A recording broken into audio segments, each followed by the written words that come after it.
Hello. Welcome to, if you see me looking up to the corner here, I'm checking out, there it is, 11 o'clock. So 11 o'clock, we tend to always start on time. Thanks for attending. I see people are starting to log on and register. We're gonna go ahead and get this going. I keep the video on for just a second so you can see that I am live and I can answer questions. And on a broad topic like this, the more questions that come in, the better. So double checking. Let's see, feel free to introduce yourself. Thanks, Trang. And double check, and I'm guessing that everyone can hear me and see me, so I'm going to stop the video and I'll put myself on at the very end, maybe. Because the other thing you can't see is I got to take off my glasses so that I can see this computer screen. Okay, so this one is today's topic, predictable business-to-business lead generation strategies that work no matter what your budget. And with a topic like this, that that usually generates some decent interest, the challenge is that it's broad. So I'm going to ask for your help in that if you have questions, stick them over in the webinar, the chat. If you see the chat function on your the Zoom window, go ahead and use that. And then Trang and Nui will be monitoring it, and then they'll pass it over into the Q&A, or I'll check the chat here and there as I'm going through the presentation. But by all means, check if you have any questions or if there's something that you want to cover, let's get it done. But let me roll through my agenda. I always start these things with definitions. So let's just make sure that we're on the same page, that when I say that we're doing business-to-business lead generation, that it's the same definition that you have of business-to-business lead generation.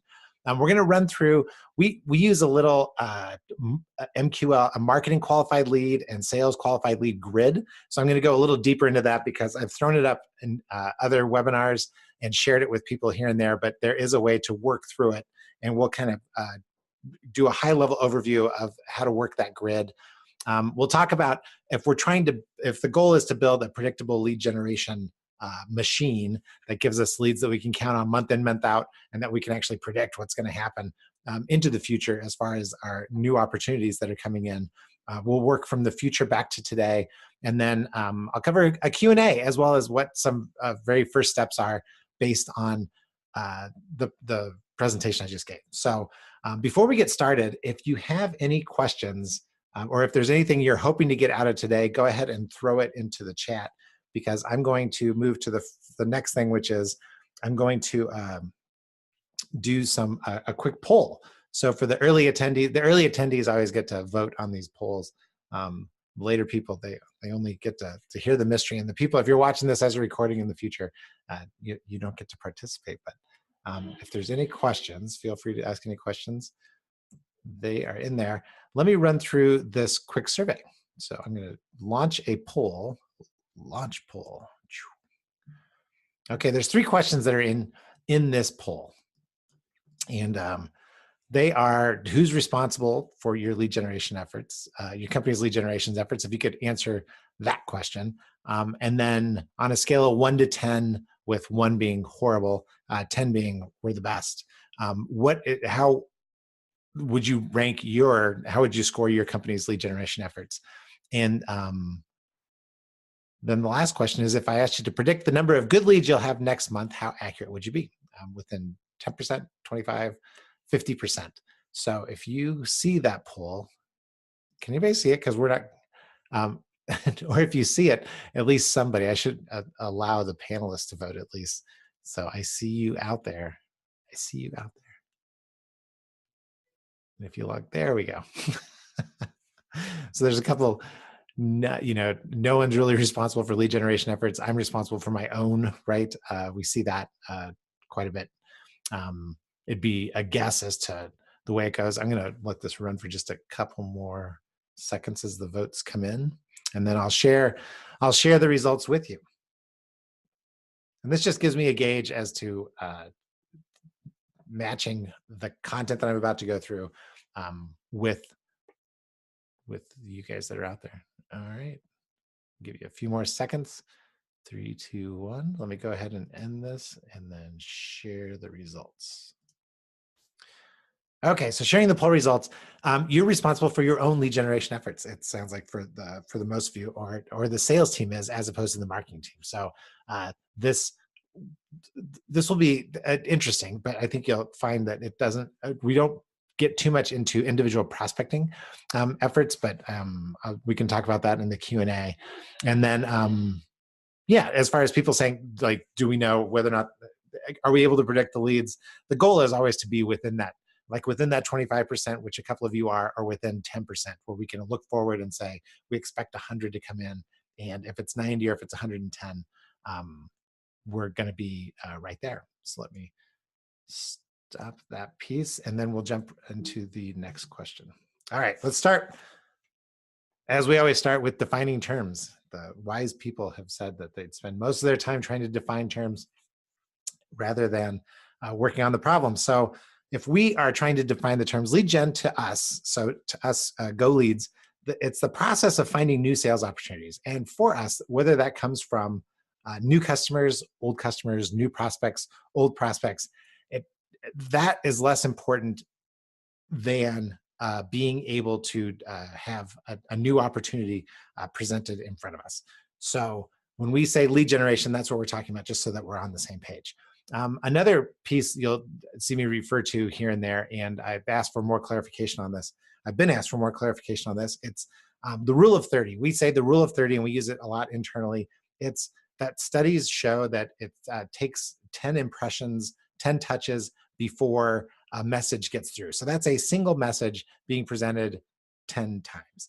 And not only does it need to be presented 10 times, but today in our busy environments, with all the information that's flying at us, they say that it takes only 1 in 3 messages get through. So the rule of 30 is planning on how do we get 30 impressions of a single message in front of our prospects over time. And because that is what helps them recognize what it is that we're trying to do, right? So when we're talking about lead generation, most of the time it's involved in this rule of 30. How many times does it have to go out? A few of you are individual salespeople, and rarely is it just a single call close. And again, that depends on the product. It depends on the service. It depends on a lot of different things. But for the most part, what we're going to talk about is something that's somewhere between the single call close and the 100 call super complex lead generation process. And when we talk about that, we end up using this grid quite a bit, which is our MQL SQL, our marketing qualified leads versus sales qualified leads.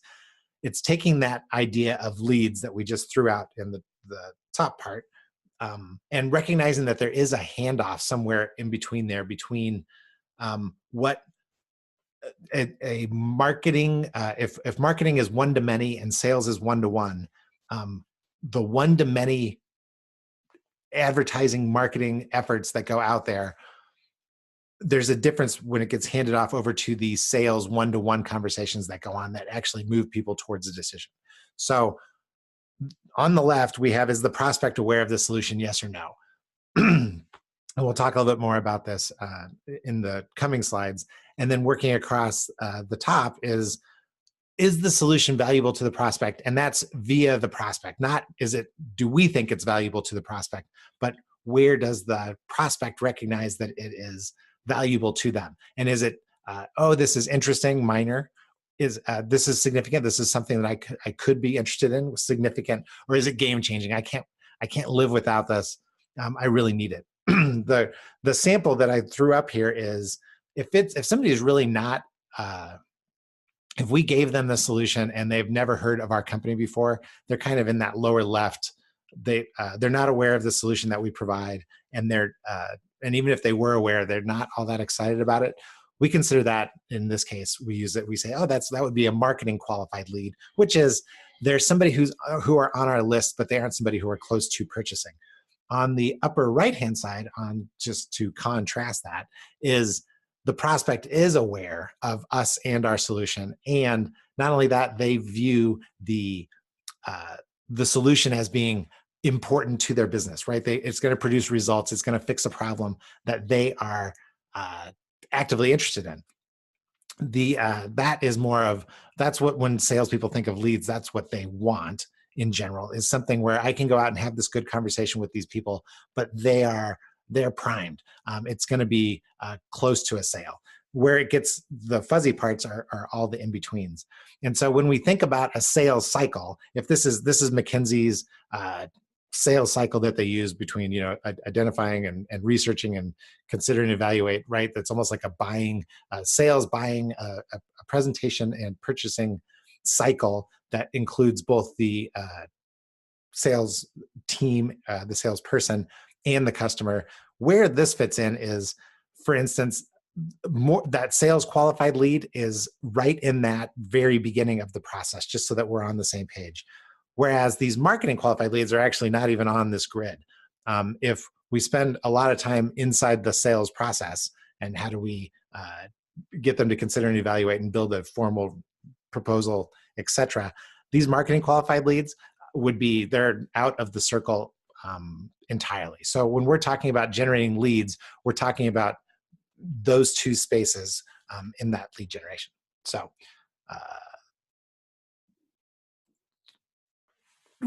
I'm about to go into working the grid.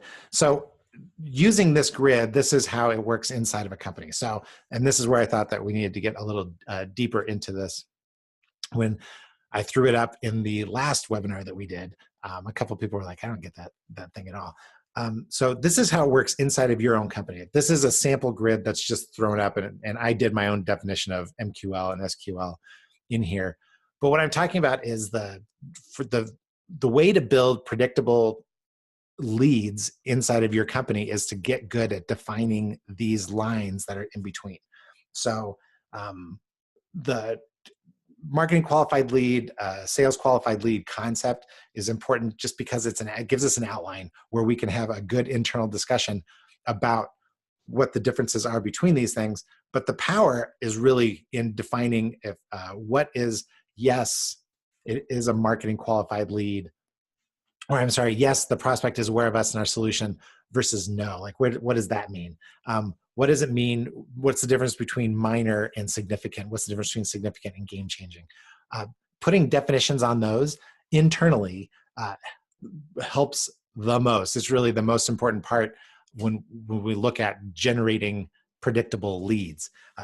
Can we do those things? So let me give you an example, and let's use that on the left there. That is the prospect aware of the solution.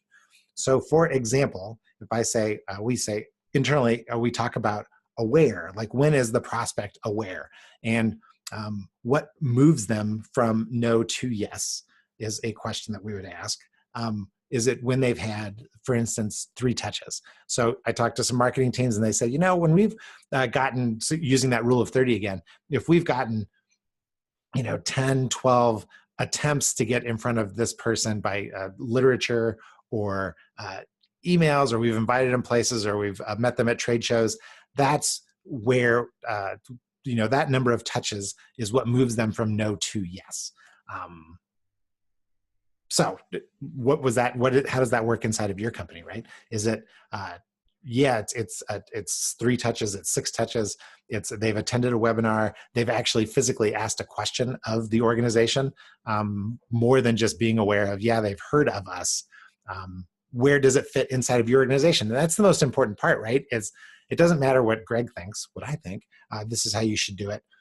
It's what you think. And the little is not box that I put over on the side here is the tool that I use to run through questioning. So if we were sitting together in a room, we were trying to figure this out, define these lines so that we could better communicate what we're after when we talk about predictable lead generation, we would use this. And we would say, for instance,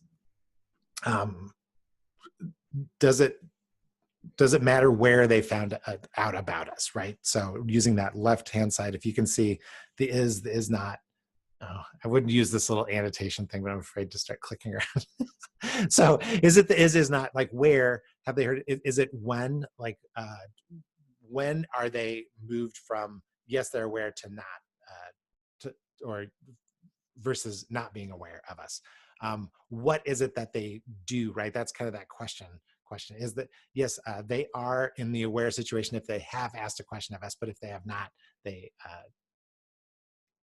it's not there. So that's how we would use it, right? Is we would sit and just throw it out and say, give us some examples of what is of what awareness is, and how do we define what awareness is? Because the more we know about that, the more we can define whose responsibility it is to move them to the next space, right?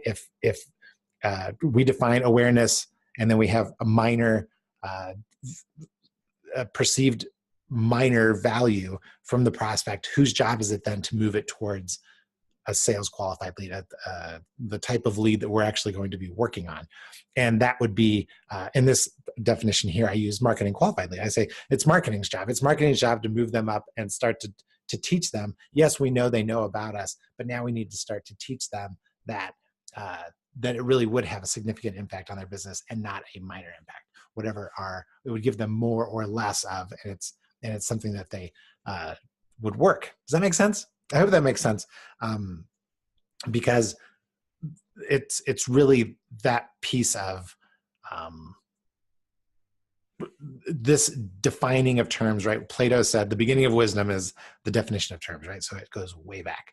And by being able to define where the handoffs are and who fits into which part of the grid, and actually, where does this grid come from? If you ask, Greg, where does this grid come from? It comes from it's an old direct marketing, recency, frequency, monetary grid analysis, simplified so that we can use it inside of most companies. And that's why we say, regardless of who your company is or what your budget is, thinking in these terms, a little bit of a data analysis way of approaching lead generation, that's how we're able to get these going. So where do we start, right? The way to move through, the way to get predictable lead generation is start with the definitions, but it's also how do we get to the point where we're able to predict it? And that's what we need to do. Is we need to figure out where we are today, right? I don't have any ability to predict the number of leads that come in, could be an answer. And there's really nobody working on it. Is today, okay, so that makes sense.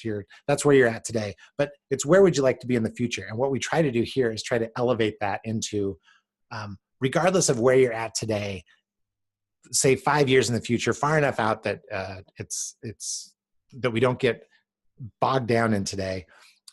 How do we know what it is that we're trying to do and what we're working towards? Like, what would a predictable lead generation ideal future look like at that time? So the reason we need to move this direction, and what I usually say is we want to move from the future back to today, is because every time we think about today, we get stuck in our daily limits, right? It's the limits of the dollars that we have in hand. Gotcha, David. And you don't have to. The good news is you can hang up at any time. So seeing, but if you can start with the future and then work back today, it's a lot more powerful than if you start with today and move forward into the future. So for instance, like here's an exercise that we have. A long time ago, I've got a friend, he is able to talk most of us into doing things that we would not normally do. And one of the things he suggested was, hey, let's run a marathon. Well, at the time, I was unable to run a marathon, right? I could barely run 2.5 miles. So the thought of running a full marathon was impossible. So tying this into the future, it turns out when you go to run a marathon, if you've never done this before, you can look at these schedules, and the first thing it starts with is when is the marathon? So you get these schedules online that are like, oh, it's an 18-week marathon preparation schedule, and you start by putting the date in of when the marathon is, and then you work back to today. The point I'm trying to make here is that when you're trying to build a predictable lead generation effort, trying to build a tool, the first thing you need to start with is, what is the future really look like? So what is if you know what the marathon is and how long it is and what it's going to take, what do we have to do working back to today, as opposed to working from today into the future. Because working today into the future, what ends up happening is we abandon these efforts way too early, and we never get to where it is that we're trying to get to. Does that make sense? So when I say working backwards, when we have 5 years out, we say, oh, this is what the idealized future is, right? It's, I want to have, the 100 leads per person, right? So I want to have, because that usually, and I want it to produce, 15 sales qualified leads. So 100 marketing qualified leads, of which 15 of those become sales qualified. And then I can work my regular 10-3-1 close rate in the in-between time. So if that's the future, and then we say, oh, and then how many reps are you going to have? Oh, I'd like to have 10 reps. Okay, so we're working towards getting 150 sales qualified leads and 100 or 1,000 marketing qualified leads, say month in, month out, if that's the way that our cycle is going to work. To work backwards from that, right? So today, where are you at? Well, we're at 0, and we have one sales rep, and we don't really keep track of leads. Okay, so it sounds like a daunting task today, but if we work from the future backwards, right? We start and we say, well, if this is what we want at the very end in year 5, what do we want in year 4? Right before perfect. What kind of people, what are our people resources? What are our revenue resources? What kind of investment is involved? What kind of technology do we need to have in place in order to be ready for 1,000 marketing qualified leads and 150 sales qualified leads to come in month in, month out?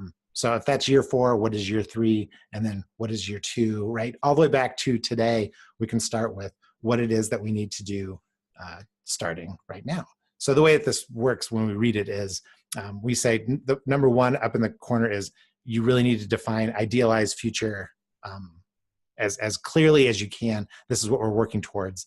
And then number 2 is that the L in the corner, which is identify the gap. How far away are we from today? And then number 3 is, what are the steps we need to take working backwards from the future to today? So that's how we start towards this idea of being able to generate ideas. This is what GoLeads did when we first started, was if we were going to be able to grow and provide this many leads, how do we get there? And then this is the question that we ask ourselves every day when we say, what are we working towards? We're working towards generating, if we want to generate 10 times as many leads, what do we have to do right now?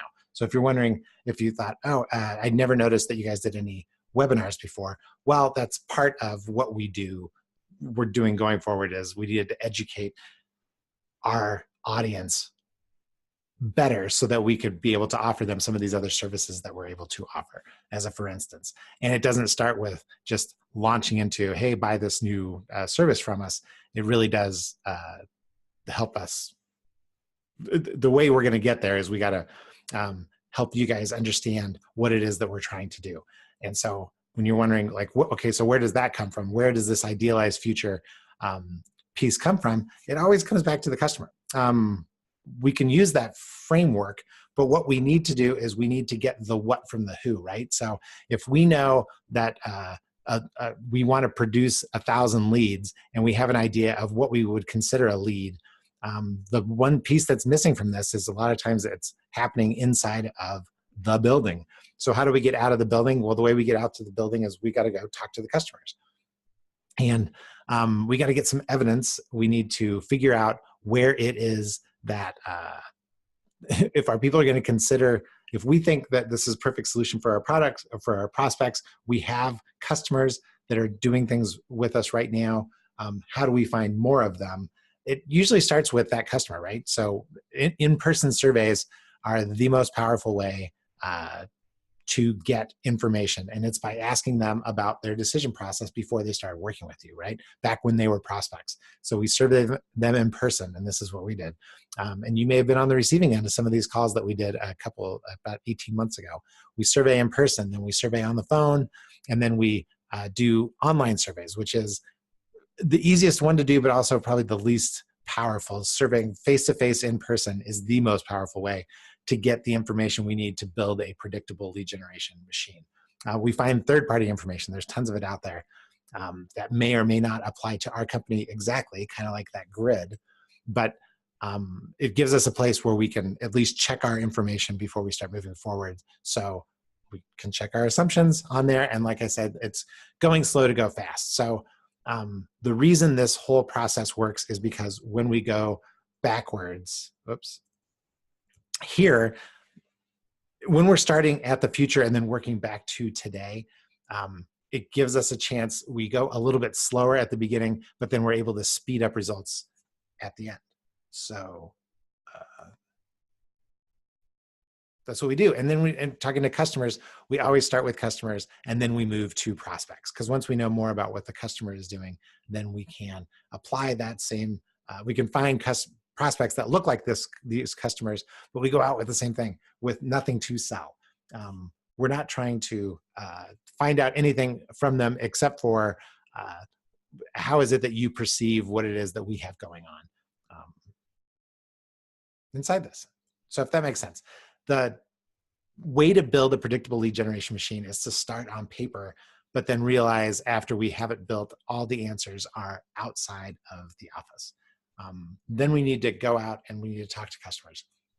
So we make a list of everything that we know or would love to know about their process, their decision process, right?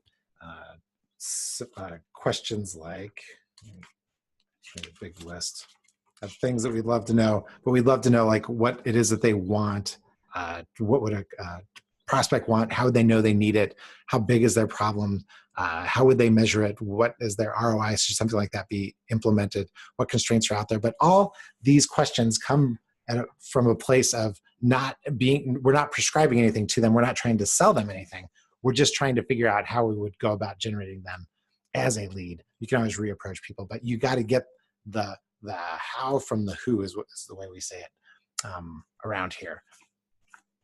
And then, the big song is don't get stuck in trying to improve your results today. So if you have no idea what leads are coming in next month and you have no idea, really, you haven't spent any time defining a lead, the trick is that when it comes to June of 2019, are you still operating the same way, or have you at least started making some improvements towards building a predictable lead machine? The clients that we've worked with that we do this for, oftentimes the first thing it starts with is just having a level, whatever the dollar amount is, having a level amount of a level spend on marketing, and then working to build leads from there. Once we can start to generate leads with whatever the dollar amount is, then it makes it easier to invest in the future going forward. So predictable lead generation becomes our big piece. So I don't know, is this too esoteric? Am I being too theoretical here? This is the part where you can ask me questions about what this is, as well as maybe bring in some of your own individual, this is what I was hoping to look for. Typical questions we get here is like people say, Greg, who is it that paints the future? Like, who is it that helps identify the idealized future? In a perfect world, right, it always starts at the top. But if you're deep inside of an organization and you don't get to set that, then you can set it for yourself. It doesn't hurt as long as it's aligned with what your company is trying to do. You should be able to set an idealized future for yourself and find ways to work towards it, like that marathon example. So it can work from the bottom up.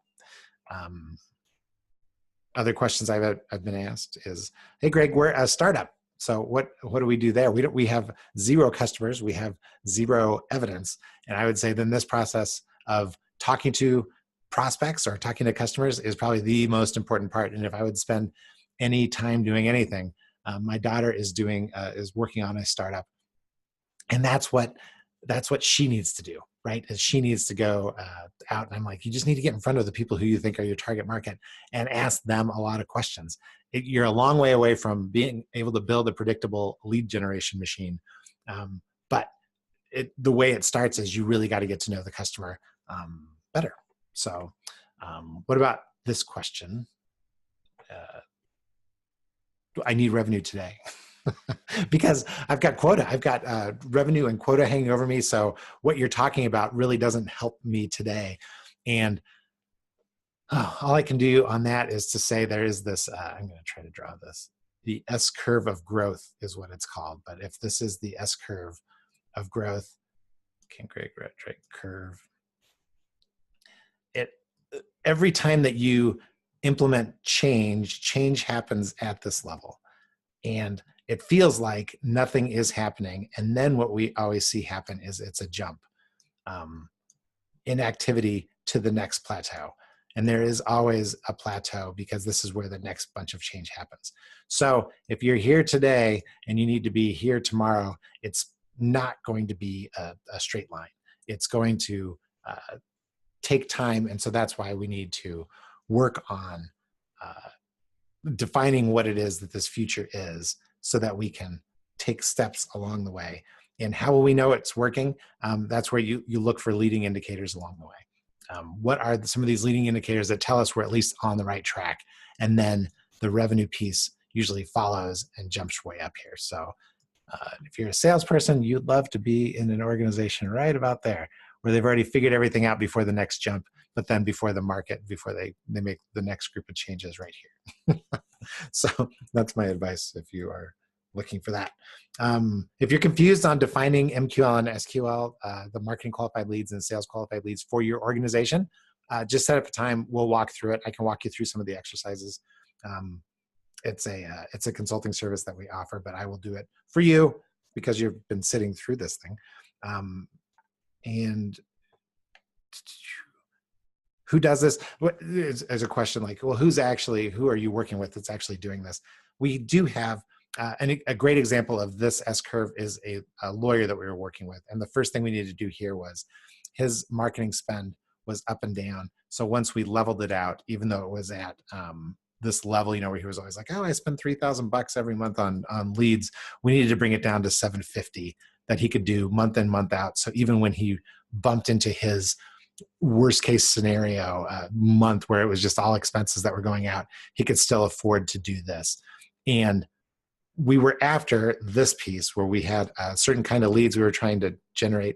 And what he found was just that, right? His little S curve of growth was the same way. At first, it didn't feel like much was happening, but he was seeing some indicators that it was happening. And then boom, it jumped up. And then he had to hire another lawyer to come in and help work the cases. And then we're working in the middle of this next piece, which is, unfortunately, this little trick is not going to work exactly the way it worked when he was first getting started, but we will have other ideas that can help move him forward. So it's like, I don't know if you've seen the Shawshank Redemption is what I like to think about, but the Tim Robbins character when I forget the other guy when Hoke is explaining what he was doing. It was geology is a study of pressure and time. And that's what we're doing is we're trying to apply lead generation pressure to our prospects over time. And that's what generates the results that we're after. So you've been very patient. Let me turn this off and get to the good parts here. Everyone loves freebies. And how do you get that annotation off? Clear all of my drawings. There it goes. Everybody loves freebies. And so by attending this, we're going to go ahead and get you this. So I go a little deeper into how to do strategy versus planning and how to use the MQL SQL grid in the book, The Human Being's Guide to Business Growth. You get a copy of this just for attending on there. Also, the perfect growth formula. I was talking to Bill about this morning because some of our clients, as much as they love the details of the work, they really need help identifying what is lead generation online versus lead generation offline and how does it all work together. The perfect growth formula gives you the tools for that and has a nice assessment in it where you can assess where your business is at. And then this is a new tool that we're putting together called the Lead Gen Compass. It's also, it was formerly known as Lead Gen Tools, but that's how new it is. We're changing it all the time. But right now, I don't see any questions coming in. You'll have to let me know if this was valuable or not valuable out there. But predictable lead generation is the goal. That's what the Lead Gen Compass tool is meant to do. And if you're wondering what what that means. It actually does everything that we just talked about in here, but it's provided to you as a service at what seems to be, from the people who are in our pilot program, they're telling us that it's almost scarily inexpensive. But our goal is to help you apply pressure over time. So it does just enough that we can keep those touches coming so that you can get and build a predictable lead generation machine, which helps you in many, many ways. Thanks for attending. I've cut this just over a half hour.